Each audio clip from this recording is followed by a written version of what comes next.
Right, hi folks. Just sitting actually chilling in the van. I've got a fan on because it's quite warm. And yeah, this is going to be my third adventure. Well, this is really just the second day for this video. I'm at a park up. It's quite dark outside now, so I'll not show you around, but not far from the start of the walk. And the walk I'm doing tomorrow is one. I've not been here. I don't know, I've not done this, I've done this hill before, but I've not done it from this route in, over 20 years, and there's a story behind this route which I'll reveal tomorrow when I'm going up it. Something that shows you we all make mistakes, basically. But anyway, the reason that I've been able to get out so much over this weekend is because my wife's at a wedding, and yeah, I've been given a green pass to head out. But yeah, I do think sometimes she does suffer. Well, maybe she doesn't suffer, but she hardly ever blooming sees me. Because if I'm not out having my adventures, I'm spending time editing them for YouTube. But anyway, I'm going to, yeah, I'll bring you back in the morning and yeah, reveal where I'm going, and maybe talk a bit about my long-suffering wife and why she's so understanding. Perhaps, right? For now, I'm just going to chill though. I think we will put on this one. There we go.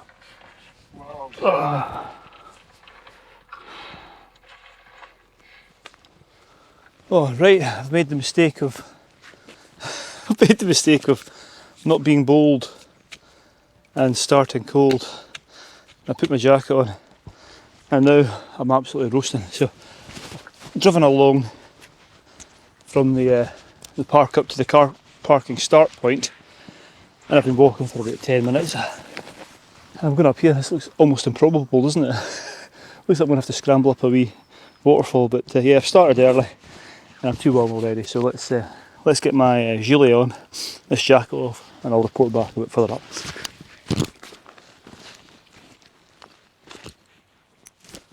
So I'm aware, once I get a bit higher up, it's due to be windy today. I will probably have to stop again and put the jacket back on, but for now, let's go. Oh jeez, scrambling here. Oh right, I'm glad I took the jacket off. It's been a bit of a sweat fest because as you can see, I'm just about, I think, getting out of the woodland. You can see all the way around. I've been walking through the woods, and the woods have been providing me shelter from that breeze, but I'm actually looking for that breeze now because it is warm when you're out of the wind. But I think once I clear the trees, the breeze will pick up and that'll cool me down and yeah, stop me sweating so much. You know, it's a bit of a plod. This is a Munro I'm going up, and the van is parked at sea level, so I'll be earning every one of my 900 and whatever it is, 50 metres up here. But anyway, I'll carry on. I've got a story about this. I've got two stories about this hill.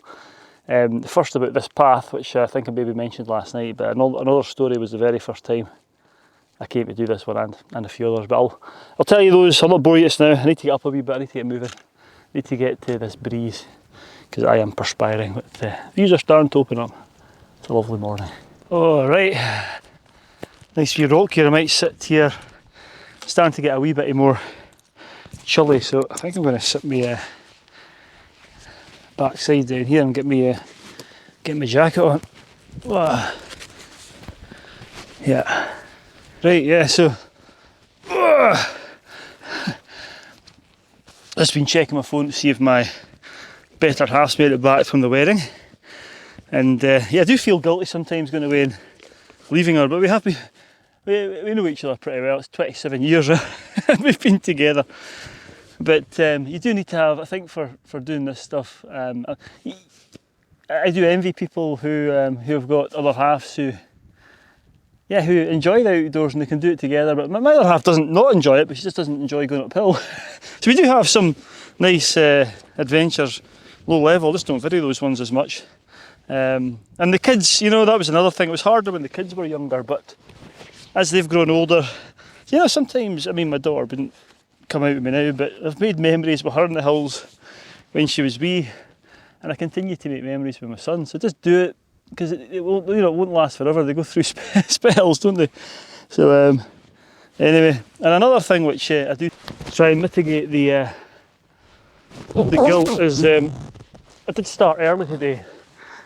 With the purpose of trying to get back early so we spend a wee bit of time together.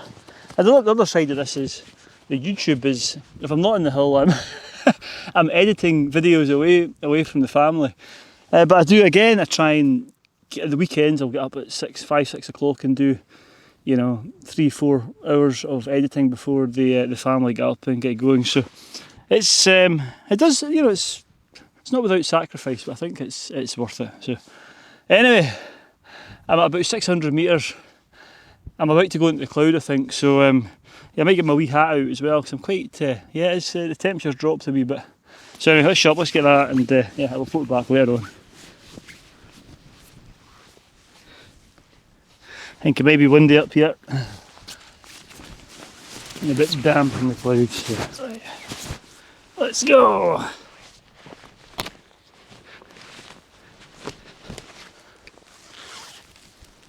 As I was hoping to get back home to gain some brownie points and spend some time with the family, I'd left the van really quite early, and it wasn't even 7:30 by this point, so that may have contributed to it being still quite cold. Anyway, I had my jacket and I had my hat, and I headed up, and things were starting to look a little bit cloudy and claggy, and I could see that in a wee while and a little bit more ascent I was going to be in the clouds. So I took in the views from where I was before the day disappeared into nothingness.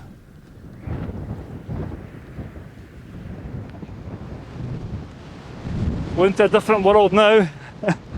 The clag's down, but because this is a Munro, there's a pretty good path.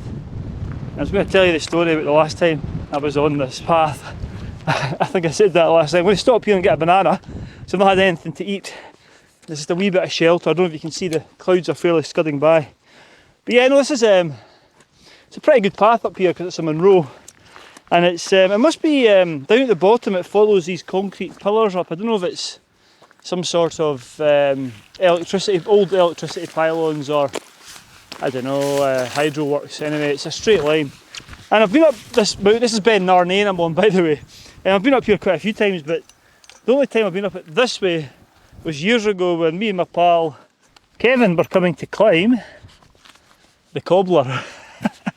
And we just left the car park. I can't remember if the other path is open, because that route up through the forest that I've come up with the big concrete blocks, I think was the original way up the cobbler, then you turned left. Anyway, we came up the cobbler that way and we didn't turn left, and it wasn't until about this spot here, we're at top, don't know what it's called, but it's 813 metres and you get the views, and we came up here and we got the view. I'm not able to show you today, but that view, which is unmistakably the cobbler, and the clogs were just clicking in our brains when we were looking over to it thinking, that looks like the cobbler over there. And it was the cobbler. And we did end up going up Beinn Narnain and then down, and we did make it to the cobbler that day. But yeah, that was in my early days of hill walking, and it just shows you we all make mistakes. So if you've been put off by making navigational mistakes like that, don't worry about it. It's all part of the learning. It's a bit harder to do now with all the gadgets on the phone, but back in the day it was just a good old OS map and a compass, and yeah, that was that. So anyway, right, that's that story. I've got one more story about another trip up here which similar sort of mistakes were made, and yeah, I'll share that when I get to the summit. But right now, banana time. Banana time for banana. Right.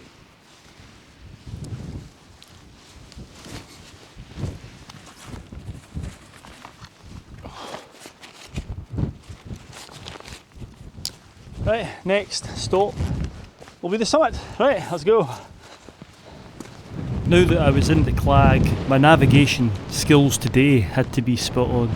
But to be fair, on many Munros, especially ones like this, the path's that good. You have to be going some to be getting lost in summer conditions, or when there's no snow on the ground, because you can make that excuse. When there's snow on the ground you can't see the path, so you can get lost. But anyway, Into the mist I went, and the whole side got steeper and steeper and rockier and rockier. It really was turning into a fantastic mountain hike. The path's lovely, it's quite steep, but it's very steep and scrambly. And yeah, have to get your hands on the rock a few times, but I'm getting closer to the summit, and wait till you see these pinnacles, which is the summit. I'll spin you around and show you, hopefully. I don't know if you can see them or make me out, but yeah, looming out of the mist. Feels like I'm in the Coolan actually, or somewhere like that. Are these big rocks, and the big one here I'm pretty sure is Spearhead. But anyway, what a place. Very, very eerie, Mordor-like for those Lord of the Rings fans. Anyway, let's get to the top. I'll report back once we get there. Up past Spearhead I went, and you skirt round to the right hand side of it and soon reach the top, and that's the top there, just in your picture of the Spearhead prow. Quite an impressive place. Anyway, the summit's just a little bit further on, maybe a couple of 100 metres, and you reach the summit trig point of Beinn Narnain. And here we are, just a short walk over from the top of Spearhead. It's the trig point. I don't actually know, I can't remember if the summit's here. There's a big pile of stones over there, so I might head over there, just because I'll get more shelter from the breeze. And I'll tell you my third and final story, or second final story, about the time I came here first. I tell you what, that sun feels like it's trying to break through. Fingers crossed. Right, let's head over here.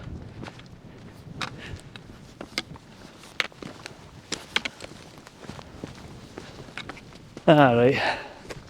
Don't know which one's higher. I feel about the same, to be honest with you. Anyway, there's a better seat here and it's out of the wind. Fantastic. Misty. Heard some voices just before coming up onto the Spearhead, and I thought it was people up here, so I couldn't see anybody behind me. I got up here and there's nobody here. But then about 15 minutes later, a couple of us come up behind me. So I wasn't imagining things. It just shows you how far the voices can carry in the wind. Anyway, I was going to tell you the story about when I first came up here, and I made a few mistakes. So this was back, mid to late 90s, I think. And I decided to do the Arrochar Alps, or more precisely, the Munros of the Arrochar Alps, the Beinn Narnain, Beinn Narnain and Beinn Narnain. And it was the first time I'd done more than one Munro by myself. And I dropped my wife, then girlfriend.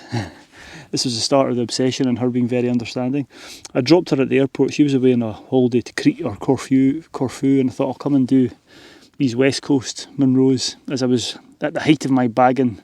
Just starting my bagging, but that obsessive nature that you get when you start bagging. And I came up, and the first mistake I made, which could have been a costly one, is I went straight up Beinn Narnain. And like I said before, it was long before the time of GPS and your phone and mapping and View Ranger and all these sorts of things. And well, in my inexperience, it was a beautiful, hot, muggy day, and it was quite early at this time. And I got to the top of Beinn Narnain, and I looked over, and the next one was Beinn Narnain. Decided to take a beeline for Beinn Narnain because I could see the summit, and just instead of going slightly off and making it a bit longer and following the path. And it was really steep ground, and it was luckily I was fit and agile and a lot fitter than I am now. And I remember down climbing crags, and I actually found my very first pole. So somebody else had tried it and lost a pole. Remember, that was the only benefit of it. Anyway, that mistake made, lesson learned. You learn from these things. Got to the top of Beinn Narnain and started to come round. This was the final peak of the day, and I could just hear it coming in from the north. It was thunder. I could hear it rolling in the valleys, and it hadn't reached here, but I could just hear it. You could hear it coming down the glen. It was getting louder and louder and louder.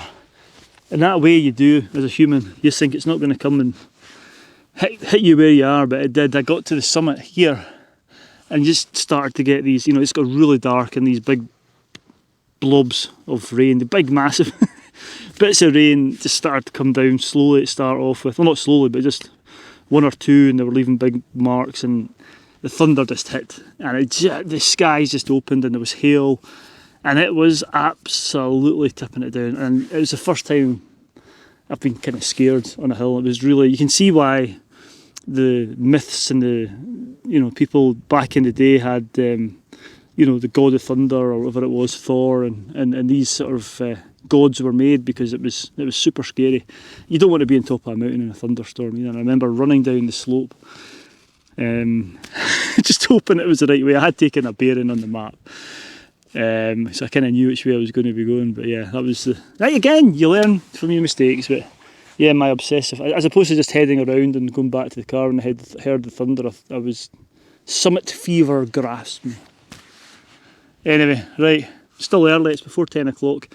I've got two options here. I was actually thinking of going round to Beinn Narnain if the weather had been really nice today, but they're in the clag, and it's saying that although the sun does seem to be breaking through every now and again, the forecast's not great, so I think I might just head back the way I came up, or head down to the Narnain boulders and down that way to make a loop. I'm not sure yet, but I might just sit here for another 10 minutes and just see if things clear or not.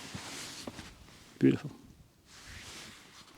After loitering for a bit of time, the mists and the cloud didn't clear, so up I went and thought, right, time to descend and get back down and spend some time with the family. But little did I know, had I left it another 5 to 10 minutes, I might have enjoyed some views. So I've literally just come off the summit. You can see the arete just there, summit's just over there, and this is an amazing scientific phenomenon called Sod's Law, and it's SODSLAW. That's how you spell it. As soon as you leave the summit, it starts to clear up. Look at this, getting views now down. There's a path I'll be going back along. Yeah, typical, isn't it? Anyway, need to get home. I'm not going to go back up. It is coming and going, to be fair, but always happens, doesn't it? As soon as you leave the tops. Yeah. Usually it's when you get back to your car, to be fair, but right, let's get going. It's clagged in again. Yeah. Anyway, right, let's go. As I said before, you win some, you lose some. I thought I'd do a bit of the camera just before I go back into the woods. You can see I've got my silly sun hood up. Didn't bring my sunglasses or my cap because I didn't think it was going to be sunny, but it's turning into a beautiful day actually. You can see, well, you might not be able to see, but Beinn Narnain, which is also Munro's, just about clear of the cloud now, which means I think had I had more time and decided to go on, it would have been a beautiful day, but that's not what today was about. I don't know if I mentioned it, but this is my third adventure in so many days, and just good to get out and about. And I'm going to be home early, maybe take my wife out. Start to gain those brownie points again, but anyway, fabulous. What a lovely wee trip. I'm going to end the video here because there's not much to see in the woods getting back to the van. So yeah, thanks for watching. Stay safe out there. I'll see you next week for another adventure. Right, let's go back and spend some time with my better half.